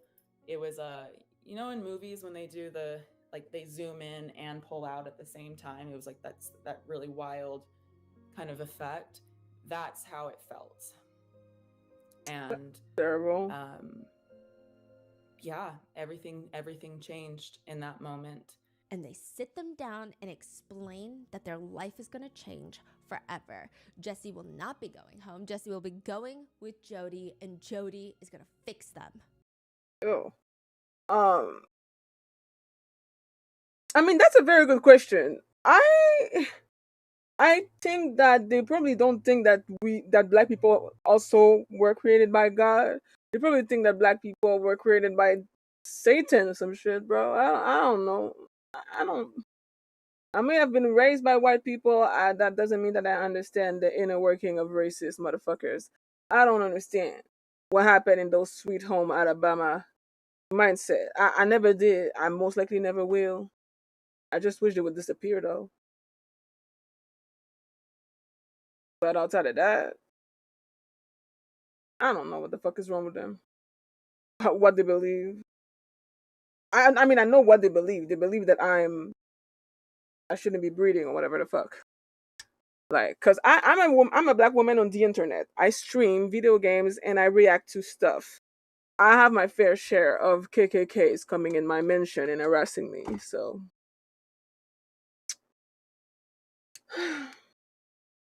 0 days without white nonsense, racist nonsense, sexist nonsense.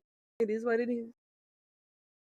What do you never ask why idiots are idiots? I think it can break you trying to understand an idiot. You just have to let them be. Because Jesse asked too many questions that they can't answer. Yes. And Pretty deep. Jesse likes to wear strong eyeliner and not super feminine, modest clothing. And how do they fix Jesse? By making them sleep out on the balcony in the middle of winter. This is January in Utah. Nighttime temperatures are anywhere between 8 to 30 degrees. Sometimes it can be, in the rural areas, drop to 0 degrees. Wait, what do you mean 8 to 30? Okay, because 30 is fucking hot. 8 degrees is cold. Everything below 20 degrees, in my personal opinion, because I'm black, is cold. Although people be walking around in t-shirts when it's 5 degrees, but that's because I'm in Canada, so motherfuckers are crazy over here. All Jesse would get to sleep on the balcony every single night would be this flimsy $5 sleeping bag from Walmart. The risk of hypothermia is significant, but Jodi does not care. She even lies to Jesse's parents, telling them that Jesse was given this high-end sub-zero type of sleeping bag. This just feels extreme. Why are we putting a 14-year-old through this? Jodi would tell Jesse that this is the start of getting Jesse to confess to their sins and addictions. Jodi is saying, Not Jesse, addiction again. you are in denial. You have not come to terms with how evil you are yet. Oh boy. Jesse has ADHD, and at the time when they were 14, it was undiagnosed. Jodi would sit there watching Jesse. If Jesse moves their hand back and forth, or if they tap their feet, Torture. Jodi would snap, look at you. Look at you. You're tapping your foot because your body is so full of shame. So much shame is in there, and it has nowhere to go in that little body. So it comes out like this by you tapping your foot. This is all the shame just itching to leave. Like I said, if you are angry, if you are depressed, if you are anything, it's all a result of shame. Shame is the cause. Shame is the result of sin. Sin causes shame. Shame causes mental health issues. Your body and spirit are full of shame. What I am doing for you is to make you physically so uncomfortable that it forces the sin out. Just remember a lot of this verbiage because it comes up in the next episode. This comes up when Jodi is torturing Ruby Franke's kids. I have to make you so physically uncomfortable that it forces the sin out. Eventually, Jodi moves Jesse in from sleeping out on the snow on the balcony to this little bunker of a room in the closet in Jodi's office. Maybe it's a little bigger than a closet, but no windows. It just has like a table and chairs shoved inside and they're to sleep on the floor. This is going to be Jesse's life from now on. How long was that already? Like, oh, I think they were with Jodi for years. What? wow. They tried running away multiple times. It wasn't until the third time that they were able to successfully break away. And even then, there were instances where they were brought in by family members to do these family events, and Jodi would be there and they would be terrified. Like, they were terrified that this would be another way to facilitate them going back with Jodi. What's Jesse's emotion towards this whole incident? So much trauma. I mean, they're very eloquent. In the interview with Mormon Stories, they're able to articulate exactly what they felt in the moment that makes you feel like you were there with them. But at the same time, it's pretty clear that they're still working through a lot of the trauma. And not in like they're breaking down, which that would not be like a shameful thing or anything like that, but in the sense of they state that over and over. Like it has impacted every aspect of their lives. It's so sad. So this is going to be Jesse's life from now on. That's just the inside of this room. Jodi tells Jesse along the lines of, you're no longer going to school. You're not going home to your parents. As your therapist, it is my duty to fix you. You're going to live and work here full time. But the first rule number 1, you are not allowed to leave this room. All you can do every single day is write your sins out on a piece of paper, and every day you will tell me what you have written because I need to get the sin out of you. Jesse doesn't even know what other sins to come clean about. Jesse has told Jodi a few things, the reasons for them being taken to Jodi. One of them included that they had kissed a girl before, which is like a huge thing, I guess. So it's not like Jesse is uncooperating, which even then, this is sick and cruel. Jesse just doesn't know what else to write down.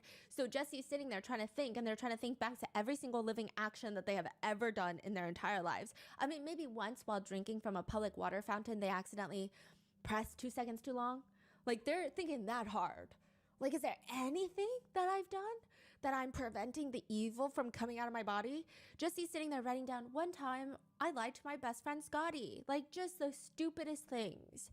These are the types of things. And at the end of the day, Jodi walks in, snatches the paper out of their hands, reads it out loud, and makes Jesse get on their hands and knees, beg for forgiveness while I read all of your sins back to you. Bruh. When she's done reading the piece of paper out loud, she looks at Jesse, who is still on their knees. No, that's not it. This isn't it. There is more, and I need to know there's more. I know you've had multiple abortions. What the fuck? Jesse did not. She was 14. Jesse did not.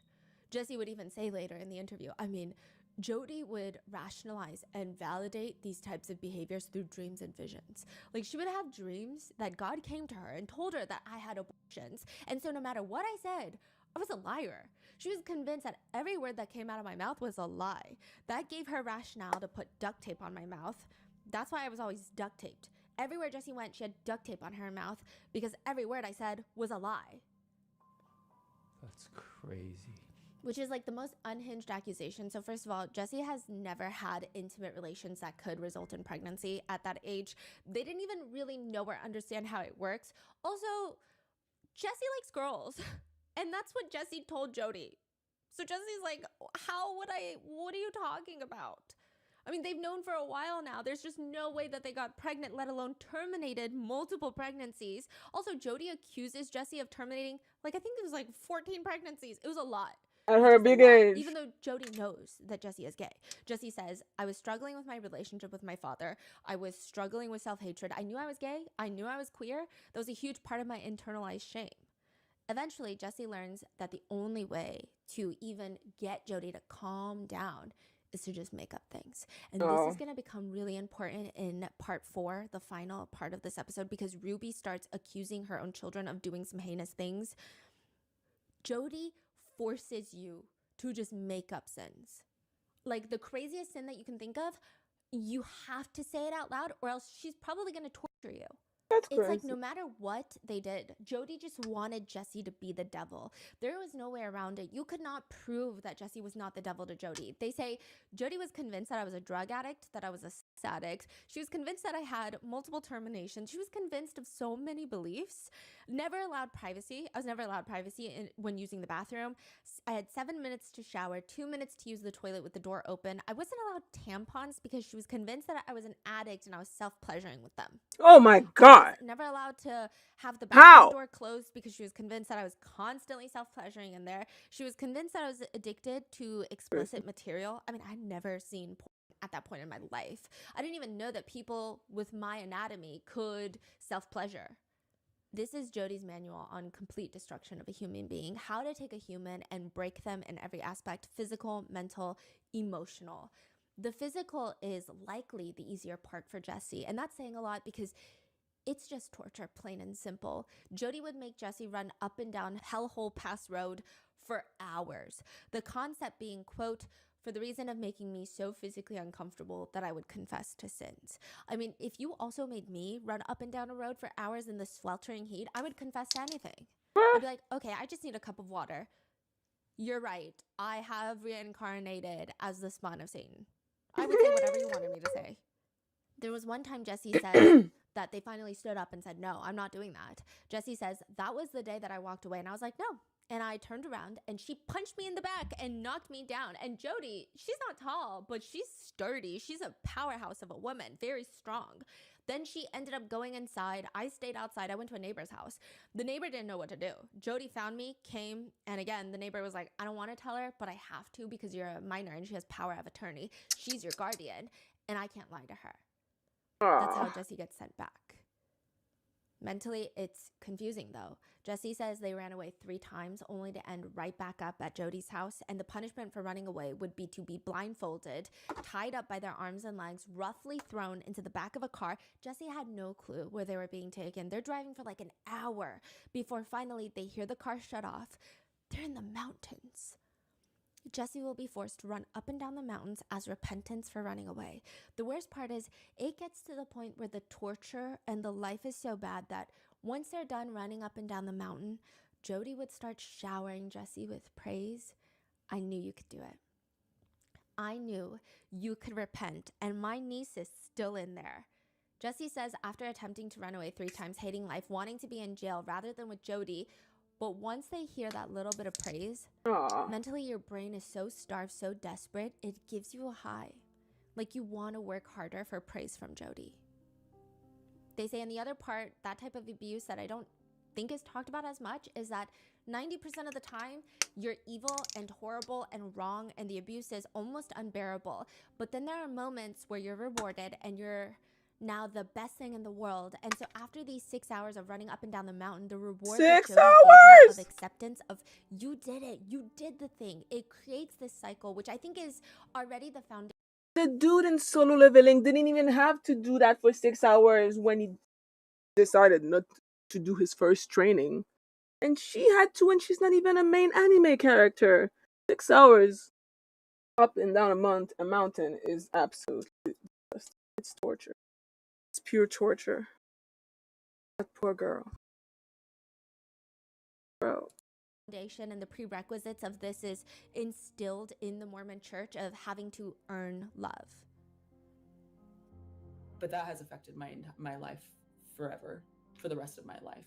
Of if I try a little harder, if I do a little bit more, maybe they'll love me, maybe they'll accept me, maybe they'll whatever. In this case, it was really extreme, where the abuse was so extreme. But then if you would bear it, then you would get these moments of immense reward from her. And it's just such a psychological fuckery.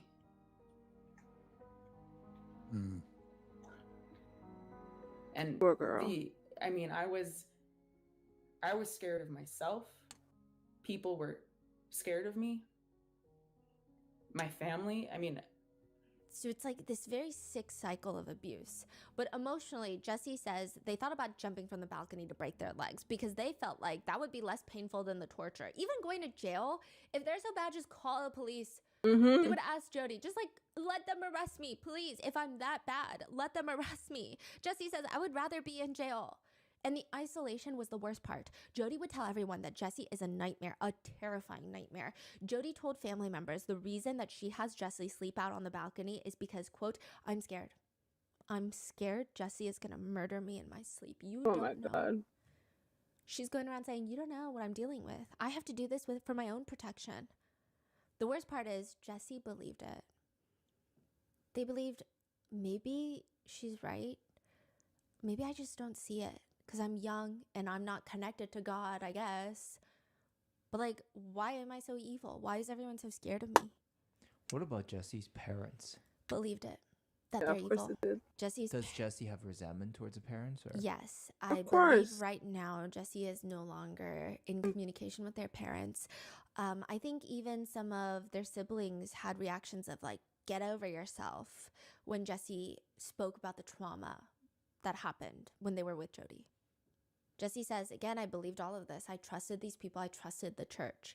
The isolation got really bad. It's like Jodi is just practicing on Jesse before she evolves into trying to throw Adam Paul Steed into prison to isolate him.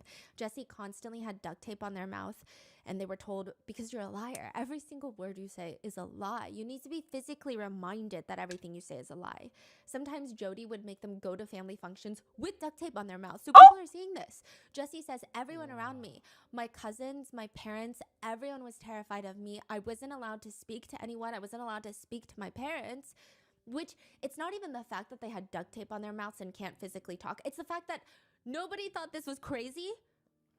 And I'm sure if Church you people. have duct tape on your mouth and your family members are acting scared of you, it almost makes you feel like some sort of animal. Yeah. It doesn't make you feel human anymore. It's so bizarre. I mean, it gets to the point where Jodi is convinced that Jesse is contagious, rubbing off evil onto everyone around them. If Jesse is in the kitchen, because Jodi is making them do something for her, if Jodi's kids, Jodi has 2 kids. Jodi's got 2 kids. Oh yeah, they're no longer on speaking terms with her. They're adults by the time that she gets arrested. But more on that later. But if they go into the room, these are Jesse's own cousins. If they want to use the kitchen, they would have to report to their mother that Jesse is in the kitchen, and then Jodi screams at Jesse to get the hell out of the kitchen, and Jesse would be forced to stand on the perimeter of the kitchen with duct tape on their mouth, just waiting for them to be done. Jodi would stare at them and say, see, no one loves you. You're a manipulator, and you destroy people's lives constantly. You destroyed your parents' lives. You're destroying your own life, and you're trying to destroy mine. You cannot say that to a child. Jodi would tell Jesse, no one actually cares about you, and you just manipulate them into caring. Nobody believed Jesse, not even their own parents. Jesse says, she destroyed my credibility. I mean, I was an angry teenager, and now she made me into this emotional, angry teenager that she had told people that I destroyed my family's life, that I destroyed my dad's life, and that every person I come in contact with, I destroy. So she sets up the premise, and then when I come forward and I try to tell people what's happening, what she's doing to me, she can be like, oh, see, Jesse's trying to destroy my life. That's what they do. It's all just, it adds up. So she's so good at protecting these loopholes and discrediting people. Eventually, Jesse manages to run away without getting caught. They go straight to the police station where they lie about their age and get taken to a shelter for those without homes. They say that was rough too, it was traumatizing, but it was still better than being with Jodi. Now, a big question everybody has though is why the hell is Jodi Hildebrandt so goddamn angry? Like, it doesn't make sense. Why is she so upset with everyone? Why is she so angry? Why is she such a vile person? Maybe this. Jesse remembers one very interesting conversation they had with Jodi, because Jodi makes it her entire life mission to make sure that Jesse is not gay. But they stayed. She did say something to me when I was living with her that was very strange, because I've known I was queer since I was 7, and I was experimenting with girls and friends since I was 7 or 8. Let me guess, She she's knew a about closet it, lesbian. and it was very bad. It was very, very evil. But then she said something to me. She had this friend, her name's Bev. She said something to the effect of, yes, being gay is evil and pleasures of the flesh and yada yada. But if I were to have sexual relationships with my friends, if we were to, it would be different because there's a deep emotional connection there, and that's different. We were sitting in someone's living room and she said this, and I was just like, what? Yeah, that's called being gay. Like, what do you think Like, their relationships what? are like? They have deep emotional connections. Jesse was taken back by Jodi's comment of saying that, oh, if I were to have a relation with another woman, It's fine. it's because we have this connection. Yes. And Jesse is like, that's literally called being gay. So Jesse believes that Jodi is gay as well. Yes. Yes, Now, actually, there's maybe a that lot of makes quizzes sense. online with names like "Am I Gay?" quiz. They're all like fun, goofy. They ask, "What's your favorite Beyonce song? What you order at the bar?" It's goofy, it's playful. Don't take it too seriously. But to therapist Jodi Hildebrandt, it's not funny. It's not funny. This is not cute. As the world's worst life coach, Jodi will give advice to viewers who submit their life worries to Jodi. In one particular clip, she's responding to a viewer who states that she's going through her 13-year-old daughter's phone, comes across her search history where she's talking about taking a quiz. It's called the Am I Gay quiz. Oh boy. Jodi explains, there is no such thing as Am I Gay? And so because we all have the gift of choice, there is no such thing as am I gay? Because that takes choice away. It says I am something, period, the end. Like I didn't have choice in it. It just is. And so that on its face is a lie. It's not the truth. It's a distortion. So here's the core principle that this mom needs to understand. So mom, the truth is that your daughter is a daughter of God, period, the end. She's not, I am bad, or I am fat, or I am unloved, or I am gay. All those things are lies, all of them. Which is like the Okay. collection of words she uses there is also unhinged. All these things are lies, all of them. It's a choice. I know that people get crucified when you say that to the world, but that is the truth. Being gay is a choice. It's about protecting her. You are a mother. Your job is to protect your young. If there was a lion coming at your young, you would stand in between and you put the baby behind you and you would defend that child with everything you have. Well, that's what's coming at you. It is worse than a lion. It is here to snuff out the life of your child and kill her spiritually. What is? Right. Being gay. So lesbians, you heard it here first. Your aura is stronger than a lion. Oh, great. Well, I'm technically not a lesbian. I'm pansexual.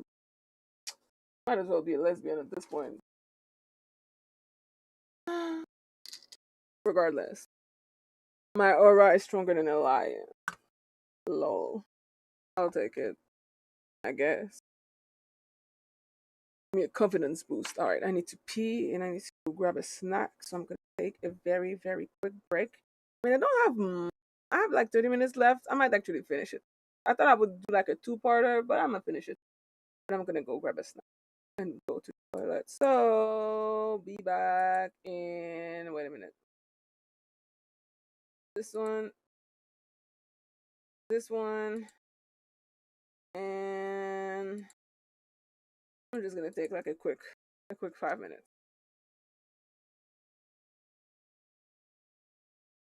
All right, be right back. No, Tito tabarnak.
not updated at all.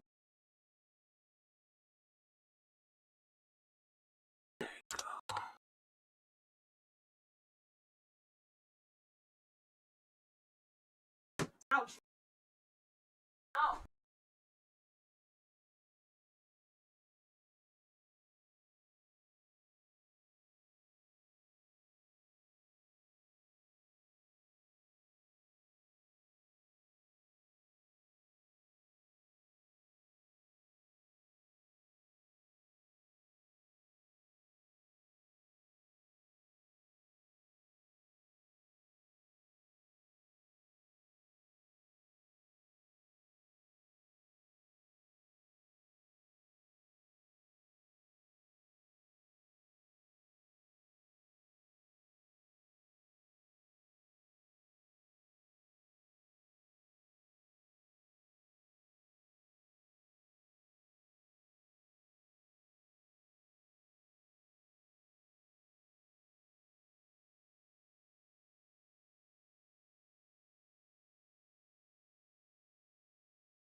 Why am I so bad at time management?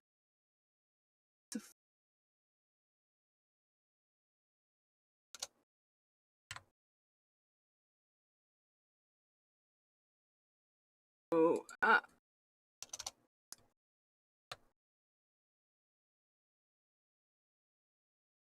okay.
Really bad.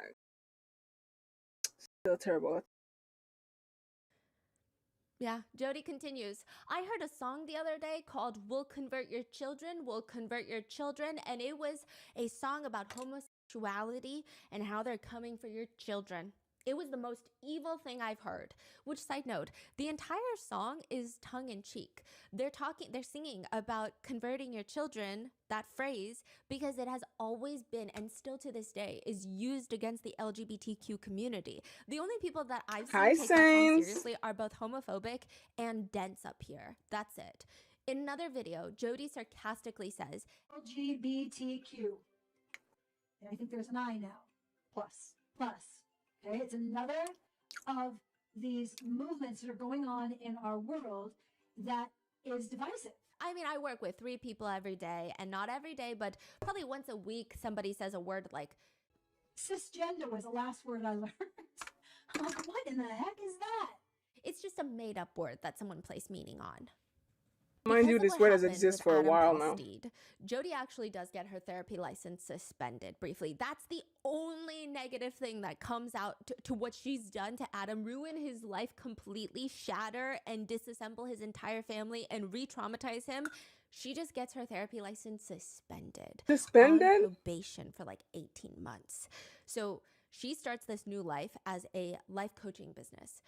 Everything gets more extreme in her beliefs. The coaching business is called Connections, and she preaches about living in truth. And it's a lot more extreme than when she was a therapist, because when you're in therapy, you are still governed I'm watching a true crime documentary, sort of, while I eat before gaming. by certain guidelines. But as a life coach, there's no governance. Oh, so she got suspended and now she's a life coach, which Yes, a counselor. she can do whatever the hell she wants now. Yeah. They call themselves mental fitness trainers. They say, like, how you would need a fitness trainer for your body, your physical body, you need one for your mental state. And it's all about living in the truth. True, with a but capital T. Living in not with truth her. and not distortion means having impeccable honesty, rigorous personal responsibility, and humility. Which, I mean, those are like really vague words. I feel like you could apply that to anything. Yeah. Whereas living in distortion means you are addicted to something. That something could be as serious as drugs and alcohol, but it could also be hobbies, entertainment, receiving compliments. You could be addicted to that. You could be addicted to mirrors. You could be addicted to driving. Okay. Going on drives. I don't know if, I don't know where that came from. You are also living in distortion when you know that you are not enough. Which, by the way, Jodi Hildebrandt has a memoir that she titled You Are Not Enough. And everyone's like, I keep reading it as You Are Not Enough. Which, like, yes, Jodi, you are not. They also say that you are living in distortion when you are living in lust, which includes I love being true crimes. sexually attracted to your own spouse. That's Wait, what? living in Oh. lust. So these principles get built upon through the years, and they actually do get worse as they develop. If Jodi was not against drugs, I would think that she developed her ideas while super high on some random couch and elbow deep into a Pringles can, because her ideas of truth and distortion, these cannot be sober thoughts. I'm like, this doesn't even make sense. We can only assume that the idea of formulating a coherent thought is too big of an obstacle course for Jodi because it doesn't make sense. The principles are: truth is always loving. Distortion is never loving. Control is never loving. So remember, if you really want to love someone, you'll reflect truth to them. If you love someone, you can be yourself around them, and you don't have to tiptoe around what you're saying. When you love someone, you hold boundaries with them, and your boundaries won't offend them. Anyone who is offended by a boundary is in distortion. Anyone who is offended by a boundary is someone who is being selfish and wants what they want. So with these principles of honest, responsible, and humble, you will have calmness, permission, peace, and a willingness to hold boundaries for you and your child. Who needs a lobotomy when you have Jodi Hildebrandt's great teachings? I think fortune cookies make more sense and are less vague than her so-called teachings. She would also hit couples with the, Jesus said, having the thought is the same as actually doing it. So if you think about your hot coworker, you actually did your hot coworker. I One did therapist half who of was training Hollywood. under Jodi says she was excellent in exploiting Mormon anxiety, being pure, being sinless, being perfect. But Connections was more than just therapy. It was a whole community that she created, a whole platform of people drinking her Kool-Aid. It was like a church within a church, and Jodi was the prophet. That person also didn't like the way that Jodi would treat clients entirely differently according to their status. He says, a client would come in who was well known and had a lot of money, and she would say to me, we really got to take care of this one. And I thought, that's odd. So this was when Jodi was a therapist. And he would say, like, we're therapists. We're trained not to care about if that person has money. I think she was just salivating. She was salivating about money and power. Like, that excited her. What can I do with a client with a lot of money, influence, and a lot of power? Jodi was a businesswoman. I mean, She really has a lot of addictions, huh? yeah, yeah. She knew how to hit on a pain point, and the biggest pain point for people in order to turn a profit. Jessie says, this is the crazy thinking about it now, but I used to do her billing. So Jessie is Jodi's niece, remember? And they say, I used to do her billing. She would force me to do it, like free labor. Jodi's billing for the therapy session, Jessie says, I did her billing and she bills the LDS church. So every client, essentially, I would say the vast majority of her clients were from bishop recommendations, just based off the billing that I would do. So the host of Mormon Stories mentions, in the Mormon church, if somebody can't afford a therapist, sometimes tithes and offerings might be used by the bishop who recommends his ward members to Jodi. He will then foot the bill from the church offerings, pay Jodi. She's making money off the church, allegedly, right? But they pay the bill. Now, here's the problem with that. One, Jodi is gaining a lot of wealth and success from the church itself. And two, a lot of victims have come forward to state that another insidious way that Jodi ruins people's lives is once your bishop pays for your therapy, they are entitled to Of course, it's all negative. therapy notes. What? It wouldn't be true crime otherwise. You usually have to sign things that say my bishop can also know what I talk about in therapy. So it's this, Jodi will alienate you from your bishop, accuse you of doing some heinous things allegedly. Is the allegation against Jodi. I mean, multiple allegations against Jodi. Even when Jessie's physical state started changing because of the physical torture that their aunt was putting them through, I mean, a lot of people at the church could see them in this mental and emotional anguish. People start going to the bishop about them, and the bishop then turns to Jodi, gives Jodi a full rundown, like, these are what people are saying about Jessie. Jessie says, Bishop went to Jodi, told her, gave her the names of the people, what they said, the reason why these people thought anything was wrong with me. And according to Jodi, it was because I was emotionally manipulating them into thinking that I would go to church, wear a long face, and manipulate them into feeling sorry for me. Jodi would facilitate meetings with the bishop and with Jessie to tell them, no, tell them, Jessie, nothing is wrong, right? Jodi's great. Which is already highly unethical. Okay, side note, already unethical. If you are a therapist, every single therapist, at least the ones that should be licensed anyway, they say if their family member, a niece, a cousin 5 times removed, doesn't matter, they would never be their therapist. They would recommend someone, that's it. You do not become the therapist for your niece. And not only that, but you don't have them move in with you. And since, Jodi is in competition for the worst person alive, and just bring the gold home, Jodi would facilitate meetings with herself, Jessie, and Jessie's bishop, and the church leader, the bishop, would tell Jessie, you're like a horse. You got to be broken in.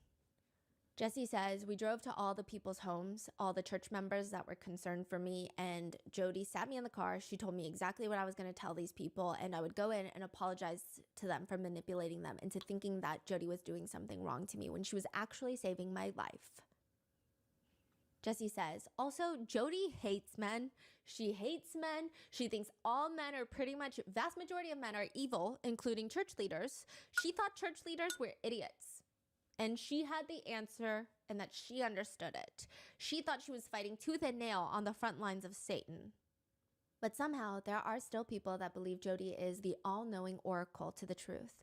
One review reads, Jodi's one-on-one calls and the group classes have been life-changing for our family.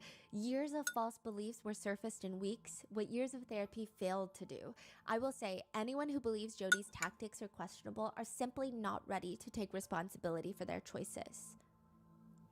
5 stars for Jodi Hildebrandt. Review left by Ruby Franke. Oh, 18-year-old Ruby is not looking for a degree, which seems counterintuitive because she is a student at Utah State University. But where else are you supposed to find the love of your life who is going to be athletic, handsome, smell good, comfortable to talk to, well-groomed, not skinny, 5 inches taller than Ruby, doesn't have anger issues, is not snappy, is not snooty, is good with music and teaching, wears khakis and collared shirts, Eagle Scout, is good with siblings, likes yard work, prays daily, reads scriptures daily, wants 6 kids, willing to help kids with homework, and is crazy about me. That Okay. is her list of what she's looking for in her future husband. And she she's found looking him. right now. 18 years old, in college, looking for a husband.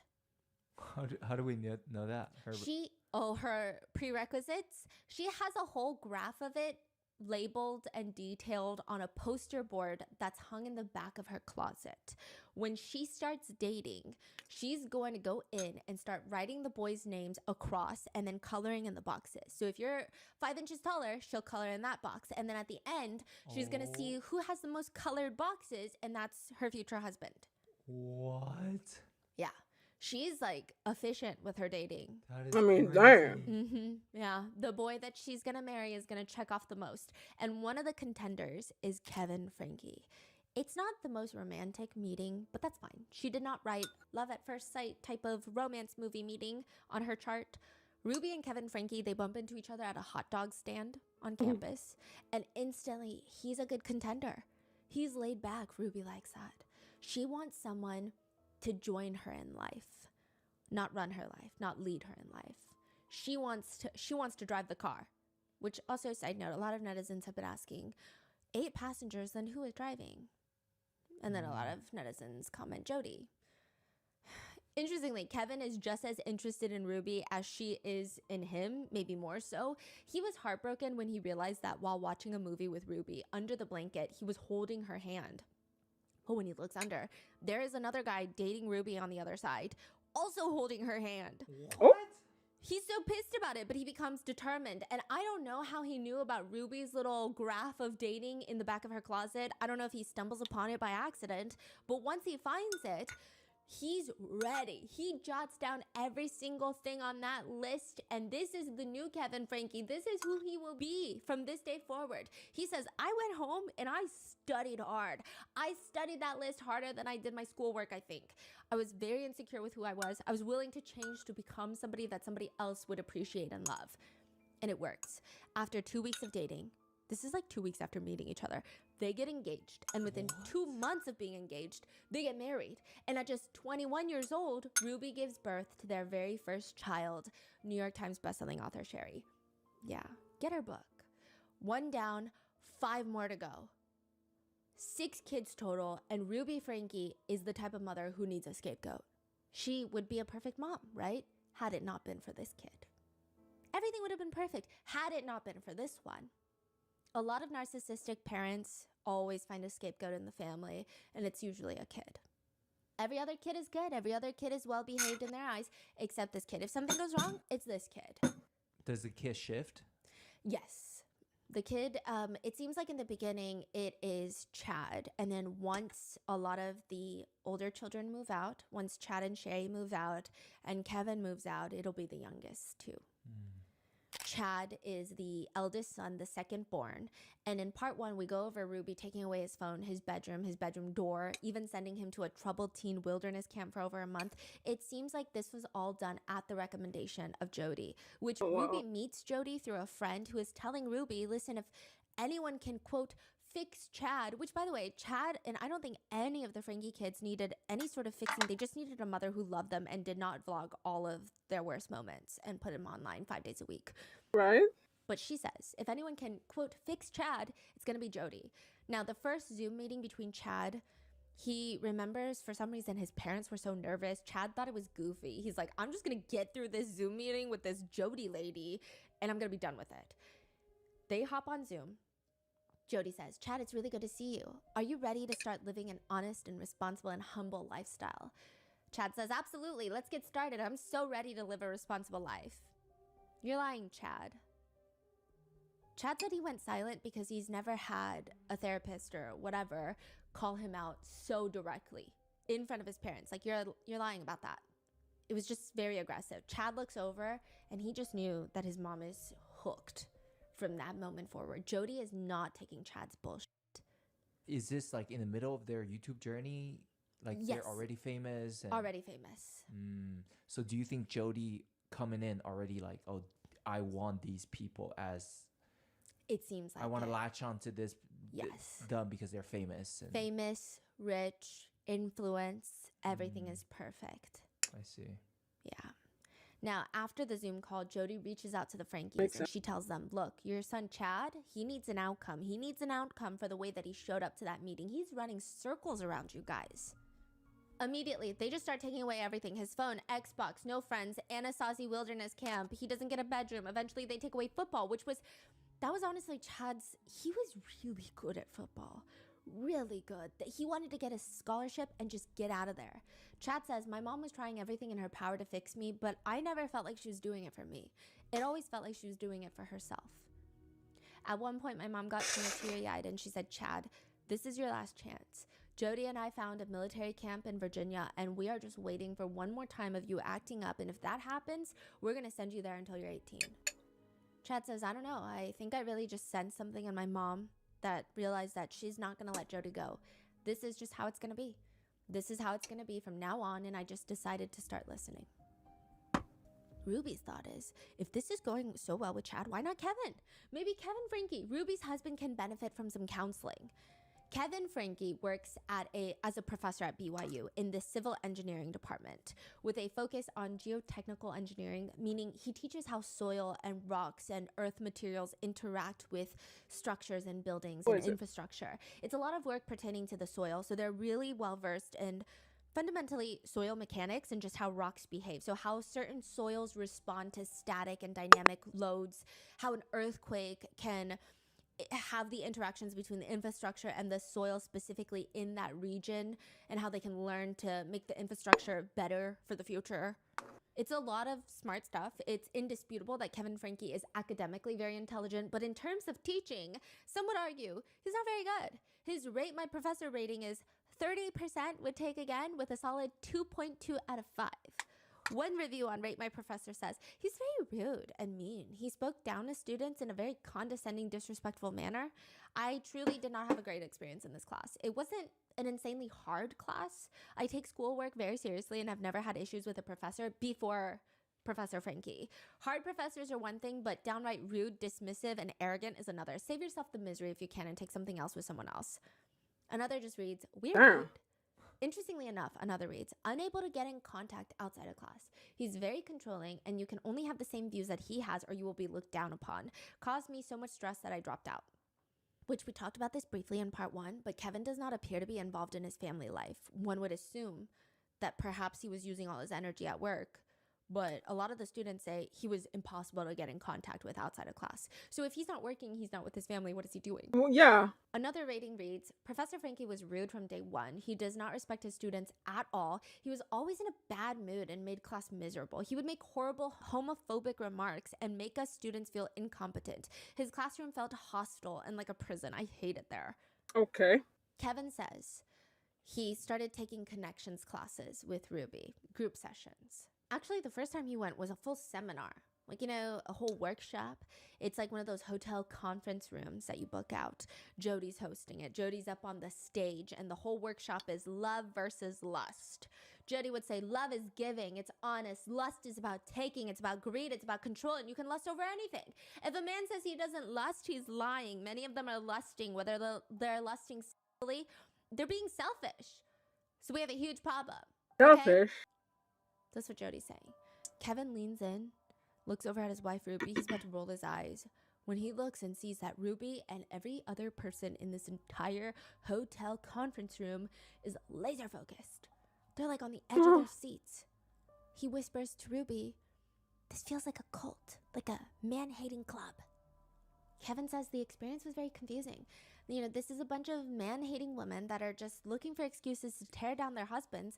And I mean, that's what it felt like to me in there. But it's confusing because there were a lot of people that I respected, a lot of people that were on that stage with microphones in hand giving testimonials of how great this was and how it changed their lives and their marriage. The seminar does come at a very vulnerable time. He says, to be honest, we were pretty lost, and Ruby believed this was the roadmap back to the place that we both wanted to go. So after the seminar, she sat me down and she said, I'm concerned about our marriage and I'd like to invite you to join a Connections men's group. Okay. Which is a group of men that meet up on Zoom every week with Jodi so she can berate them about how they're ruining their lives if they ever place their eyeballs on a nude photo of a woman. In the beginning, at least, Kevin and Ruby get sucked in. He says, we both felt like there was purpose again. Even the kids felt a change. Ruby was happier. She never shouted anymore. We were really happy, like a happy family again. Clearly, very quickly, Kevin gets very into Connections. There are clips of Kevin Franke giving advice to other parents in the Connections groups. He's sitting there right next to Ruby saying things like, there's so many culturalisms today that are just being promoted and celebrated and taught from the highest towers in every part of the land that it's my job to make kids happy. It's my job to give my kids a magical childhood. It's my job to make my children smile and laugh. And it's my job to make my children successful. No.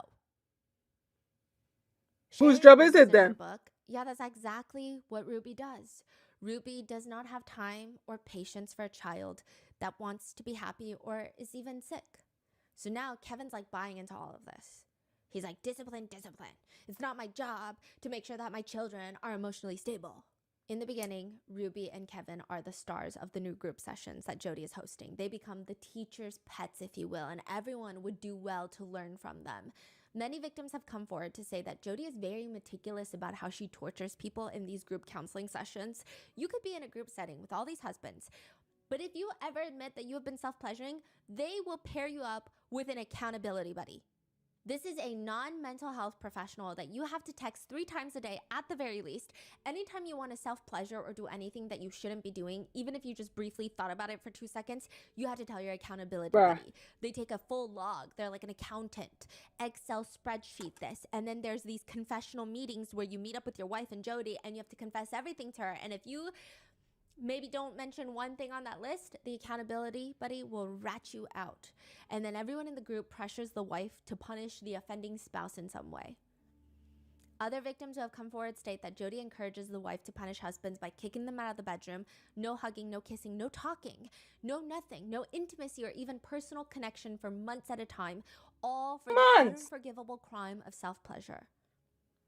Does Jodi have a husband? Of course she not. did briefly an ex-husband for 2 years. Hi, Prince. And it was apparently a very messy divorce. Now, Jodi would use that where the husband is now going through months of isolation. And it's almost like she's waiting for the husband to self-pleasure again and have a relapse. That's when she pushes the wife to kick him fully out of the house and start initiating a divorce. Aside from that, the group sessions are just group bullying sessions. Kevin says, if Jodi piles on somebody, they all pile on. If Jodi praises somebody, they all praise. And so it really felt like a pack of dogs. And Jodi was the alpha. And whoever she sticks the dogs on, they would go. Whoever she praised, you know, the dogs would just lick them up and down. And that's just how these groups went. I believe in you, bro. You got this. Counseling sessions alone is estimated to be, on the conservative side, have brought in Jodi about $30,000 a month. Now, Kevin would start helping to lead these sessions. Yeah, he was very involved at this point. He would talk about how he was addicted to all sorts of things. $30,000 a month? Work, and how he always just made his wife feel like she had to hold the house down. And it was this whole conversation he's like leading and teaching. And it seems like the only one in the entire Franke household that's really concerned, that's not a full-fledged child, that's getting concerned about this is Sherry. She's very suspicious of Jodi. Something about Jodi is cold, not maternal, but in the worst way possible. It's like the absence of any maternal energy. Sherry starts looking into who exactly Jodi Hildebrand is, and she seems like a grifter. Honestly, like a con woman. On her website, there's packages that you can purchase. Leadership training, 6-week program, 1 person, $800. Team leadership program, $5,000. Company